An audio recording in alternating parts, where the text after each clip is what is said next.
Hello friends. I hope you are well. This is my second video. Today we will talk about Thucydides. Thucydides was a Greek historian and military general, best known for writing the history of the Peloponnesian War, which detailed the conflict between Athens and Sparta, 431–404 BCE. He was born around 460 BCE in Alamos, Athens, into a wealthy and influential family. His father, Olorus, had Thracian connections, which gave Thucydides ownership of gold mines in Thrace, providing him with financial security. He received a strong education, likely studying under sophists and philosophers such as Anaxagoras and Antiphon. His analytical approach to history, focus on cause and effect, and rejection of mythology in historical writing distinguished him from earlier historians like Herodotus. During the Peloponnesian War, Thucydides served as an Athenian general. In 424 BCE, he was stationed in Amphipolis, a crucial city in northern Greece. When the Spartan general Brasidas attacked, Thucydides failed to defend the city, leading to his exile by Athens for 20 years. While in exile, he used his time to travel and collect information from both Athenian and Spartan sources, allowing him to write a detailed and unbiased account of the war. Thucydides' masterpiece, The History of the Peloponnesian War, is one of the most influential historical works ever written. Unlike Herodotus, he focused on political realism, factual accuracy, and human nature, analyzing the causes and consequences of war. His writing includes The Funeral Oration of Pericles, a speech praising Athenian democracy. The Plague of Athens, describing the devastating effects of disease on society. The Melian Dialogue, showcasing power politics and the struggle between morality and survival. His work, however, was left unfinished, possibly due to his death around 400 BCE. Thucydides likely died around 400 BCE, but the exact details of his death are unknown. His method of historical writing, focus on rational analysis, and emphasis on political power influenced later historians such as Polybius, Tacitus, and modern historians. His work remains essential in political science, military strategy, and international relations, making him one of the greatest historians of all time. The History of the Peloponnesian War. The History of the Peloponnesian War is an eyewitness account of the war, 431–404 BCE, between Athens and Sparta, written by the Athenian general Thucydides. Unlike Herodotus, who included myths in his history, Thucydides focused on political realism, factual accuracy, and human nature. His work is one of the first historical narratives based on evidence, eyewitness accounts, and logical analysis. The book is divided into 8 books, covering the causes, major battles, political events, and consequences of the war. However, Thucydides died before completing the work, leaving it unfinished. Book 1. Thucydides begins the history of the Peloponnesian War by explaining his objective: to provide a factual and analytical account of the war between Athens and Sparta, 431–404 BCE.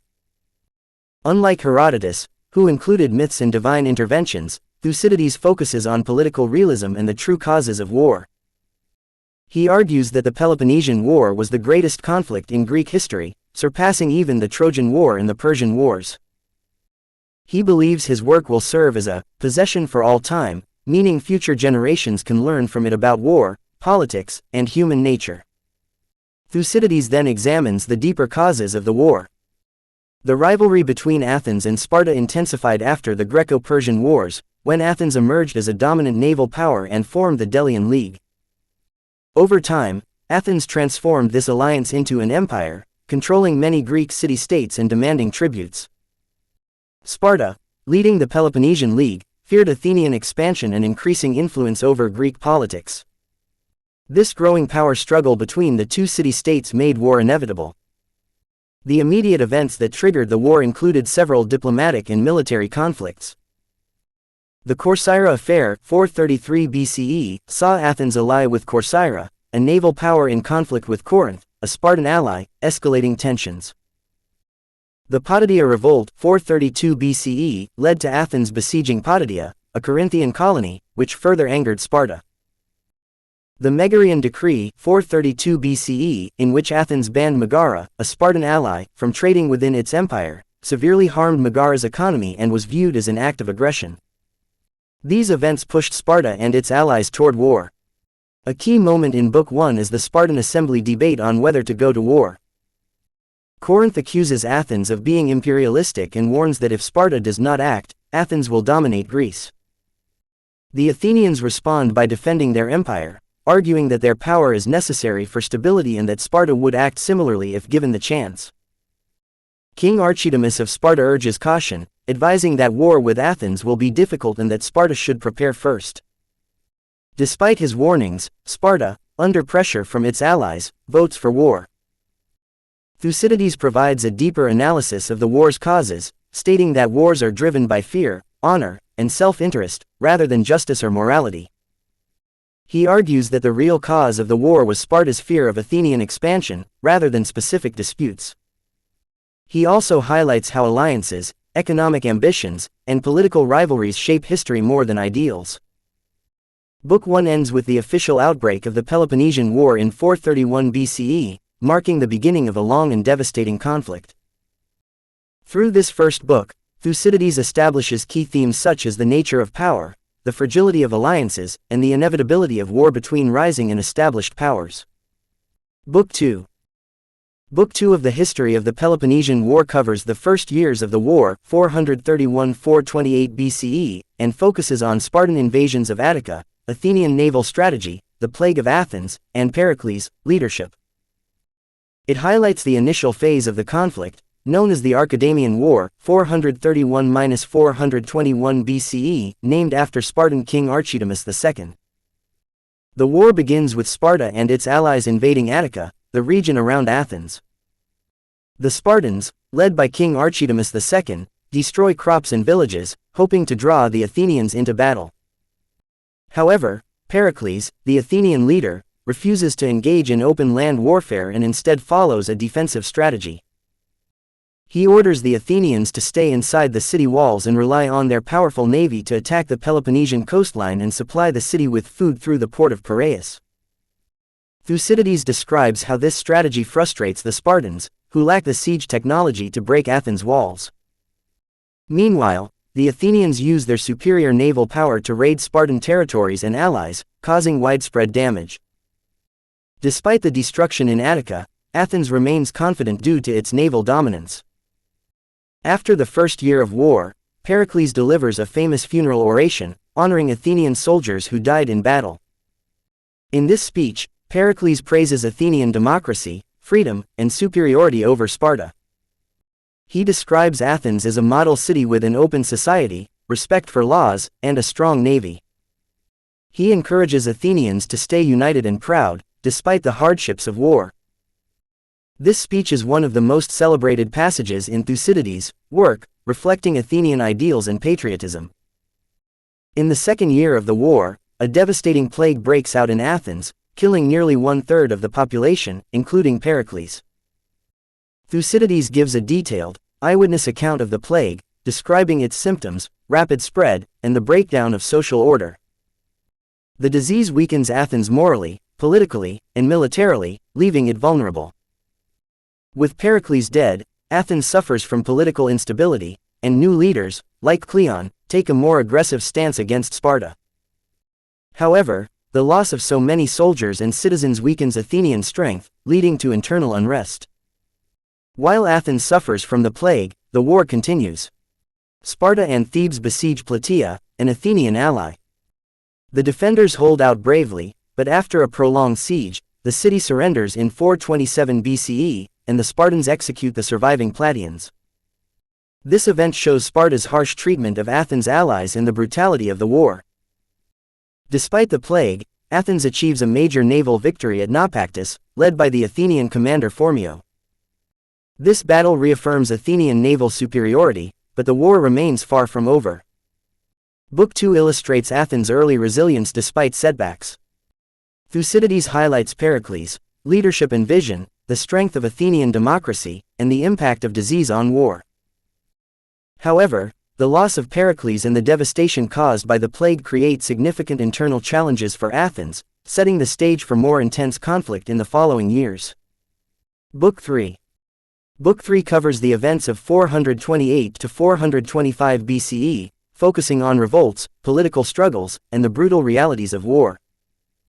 The main themes include the Mytilenean Revolt, the civil war in Corcyra, and the continued Athenian military efforts. This book highlights how the war is becoming increasingly violent and unpredictable. In 428 BCE, Mytilene, the largest city on the island of Lesbos, revolts against Athens, seeking to join the Peloponnesian League.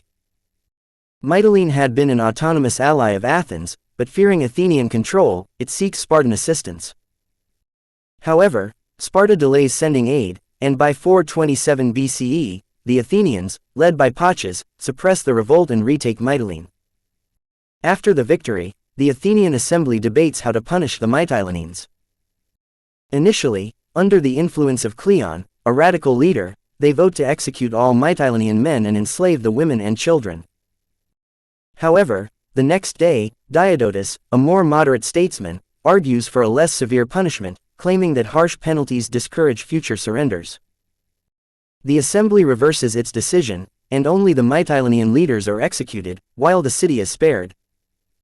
This episode reveals the harsh realities of war and the fragile nature of Athenian democracy, where impulsive decisions can lead to extreme violence. The city of Plataea, an Athenian ally, had been under siege by Sparta and Thebes since 429 BCE. By 427 BCE, the defenders are starving and desperate. They attempt a daring escape, but only a few succeed. Eventually, the remaining Plataeans surrender, expecting fair treatment. However, the Spartans execute them all, destroying the city completely. This event demonstrates Sparta's ruthlessness and how the war is escalating into brutal extermination rather than traditional battles. One of the most significant events in Book 3 is the civil war in Corcyra, where a bloody conflict erupts between democrats pro-Athenian and oligarchs pro-Spartan. The fighting is brutal, with mass executions, betrayals, and widespread violence. Thucydides provides a chilling description of how war corrupts morality and destroys civilization, as neighbors and family members turn on each other. This internal Greek conflict foreshadows future instability in many other city-states. Thucydides argues that war brings out the worst in human nature, leading to political chaos and moral decline. Despite these internal conflicts, Athens continues its naval dominance. The Athenians launch successful raids on the Peloponnesian coast, forcing Sparta to reconsider its strategy. Meanwhile, in Sicily, both Athens and Sparta send forces to support local allies, expanding the war beyond mainland Greece. Book 3 portrays the growing brutality of the Peloponnesian War, with mass executions, civil wars, and ruthless sieges. The Mytilenean debate shows how Athenian democracy struggles with moral dilemmas, while the Corcyraean civil war reveals the deep divisions within Greek society. Thucydides emphasizes that war is no longer about honor but about survival, power, and destruction, setting the stage for even more violent conflicts ahead. Book 4. Book 4 covers the events of 425 to 422 BCE, a critical period in the war where both Athens and Sparta experience major victories and setbacks. Key events include the Battle of Pylos and Sphacteria, the capture of Spartan soldiers, the revolt of Amphipolis, and renewed peace negotiations. This book highlights shifting fortunes in the war and Athens' growing, but temporary, advantage. One of the most dramatic events in Book 4 is the Athenian victory at Pylos, a coastal region in the Peloponnesus. The Athenian commander Demosthenes fortifies Pylos, forcing the Spartans to react. A Spartan force lands on the nearby island of Sphacteria, expecting to blockade the Athenians. However, an unexpected Athenian naval victory traps the Spartan soldiers on Sphacteria, cutting off their supplies. In an embarrassing defeat, the Spartans surrender after a short battle. This is shocking because Spartan warriors are known for fighting to the death rather than surrendering. 292 Spartans are captured, including 120 elite Spartiates, a huge blow to Sparta's military reputation. Athens now has powerful hostages, which prevents Sparta from launching full-scale invasions of Attica for fear of losing its soldiers. Despite their success at Pylos, the Athenians suffer a major defeat at Delium in Boeotia. Led by Hippocrates, the Athenians attempt to seize Delium, a stronghold in Boeotia. However, the Boeotians, led by Pagondas, counterattack and decisively defeat the Athenian army. This battle demonstrates the importance of well-organized infantry tactics, as the Boeotians use a deep phalanx formation to break Athenian lines. Another major event in Book 4 is the loss of Amphipolis, a strategic Athenian colony in Thrace. Brasidas, a brilliant Spartan general, leads a daring campaign into northern Greece, persuading several Athenian allies to revolt against Athens. Amphipolis, a key Athenian stronghold due to its resources and location, falls to Brasidas in 424 BCE, weakening Athenian influence in the region. The Athenian general Thucydides, the historian himself, is sent to defend Amphipolis but fails to arrive in time, leading to its loss. As a result, Thucydides is exiled from Athens, which gives him time to write his history of the war. With both sides suffering losses, Athens and Sparta agree to a one-year truce in 423 BCE. However, tensions remain high, and fighting continues in some areas. In 422 BCE, Cleon Athens and Brasidas Sparta fight at Amphipolis, but both leaders are killed in battle. Their deaths remove two of the war's most aggressive commanders, increasing hopes for peace. Book 4 marks a turning point in the war.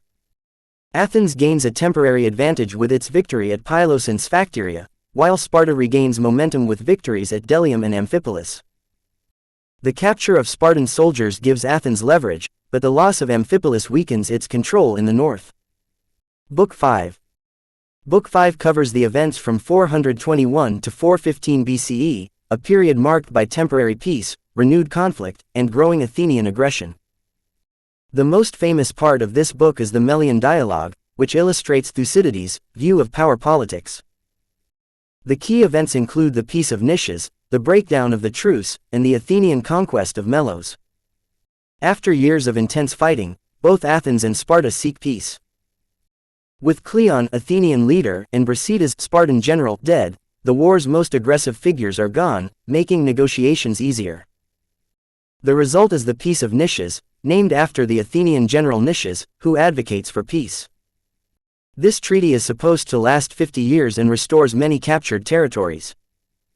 However, the treaty is unstable because several of Sparta's allies, including Corinth and Thebes, refuse to accept it. There is also mistrust between Athens and Sparta, as neither side fully honors its commitments. Despite the treaty, fighting resumes within a few years. Tensions rise when Argos, a powerful city-state in the Peloponnesus, forms an anti-Spartan alliance with Athens, Elis, and Mantinea. This leads to the Battle of Mantinea, 418 BCE, where Sparta defeats the Athenian-backed forces, reasserting its dominance in the Peloponnesus. This victory strengthens Sparta's position, but Athens remains aggressive. One of the most famous sections of the history of the Peloponnesian War is the Melian dialogue, where Athens brutally asserts its imperial power. Melos, a small, neutral island in the Aegean Sea, tries to stay out of the war. However, Athens demands its submission. In a cold and ruthless negotiation, the Athenian envoys tell the Melians that might makes right, arguing that justice only matters between equals, while the strong dominate the weak. The Melians argue for their independence, trusting in divine support and Spartan aid, but Athens refuses to compromise. When the Melians refuse to surrender, Athens besieges the city, kills all the Melian men, and enslaves the women and children.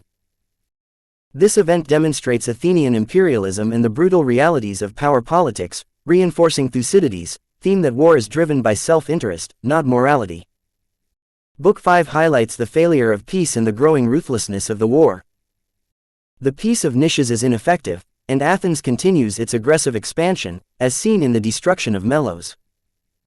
Thucydides presents a realistic view of power, showing that idealism and morality often fail in the face of military and political strength.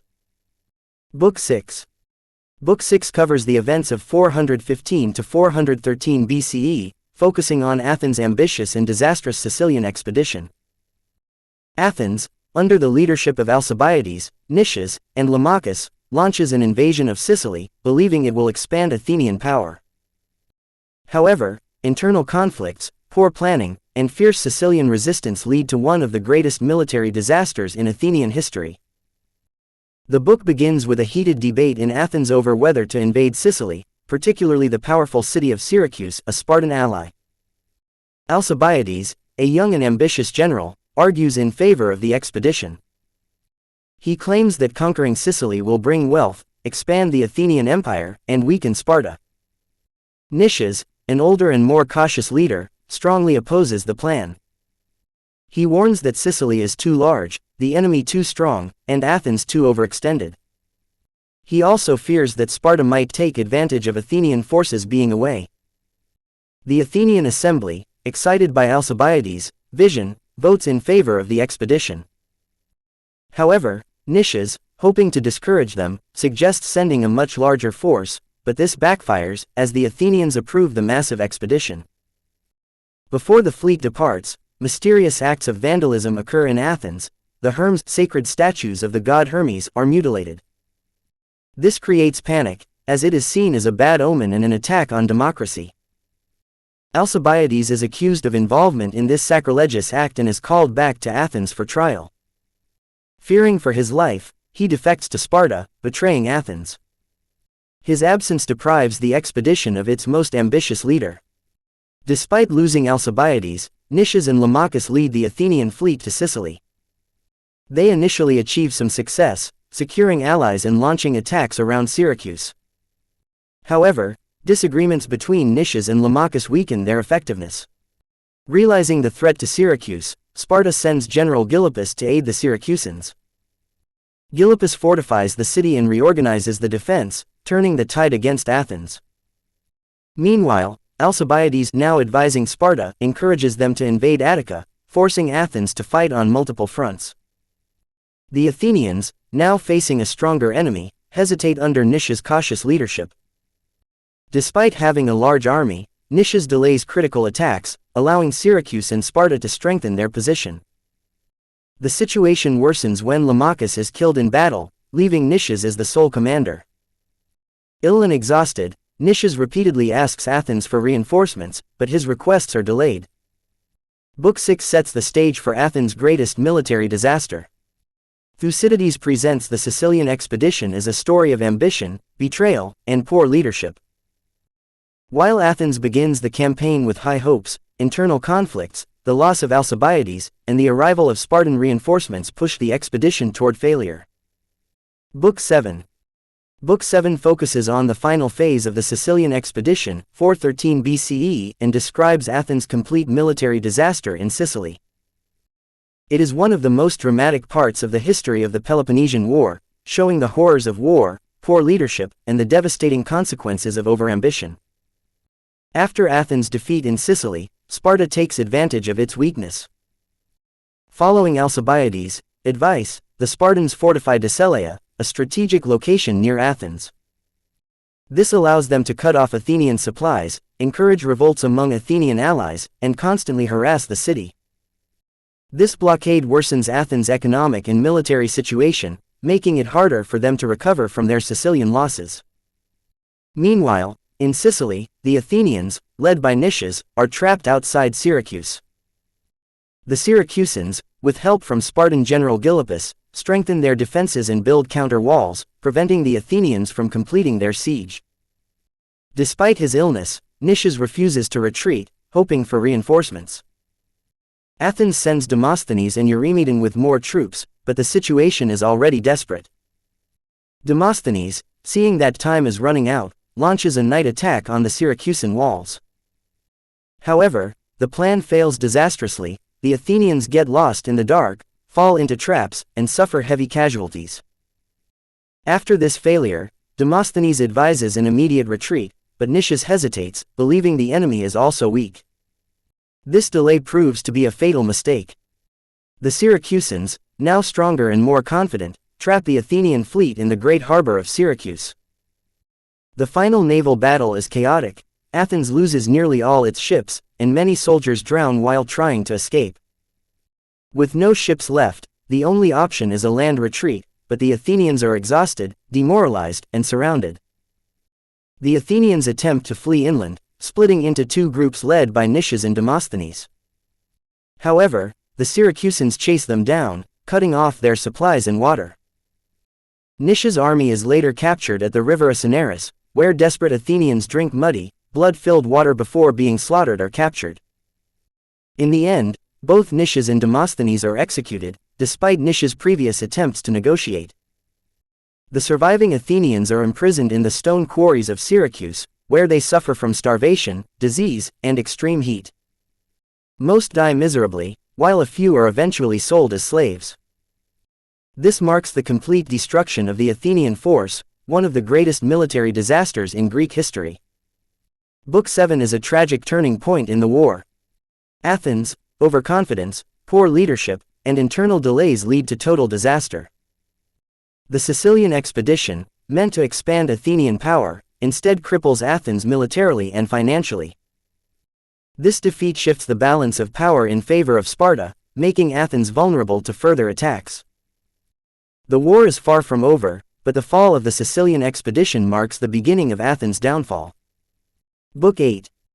Book 8 covers the events of 413 to 411 BCE, focusing on the aftermath of Athens' disastrous defeat in Sicily and the resulting political and military crises.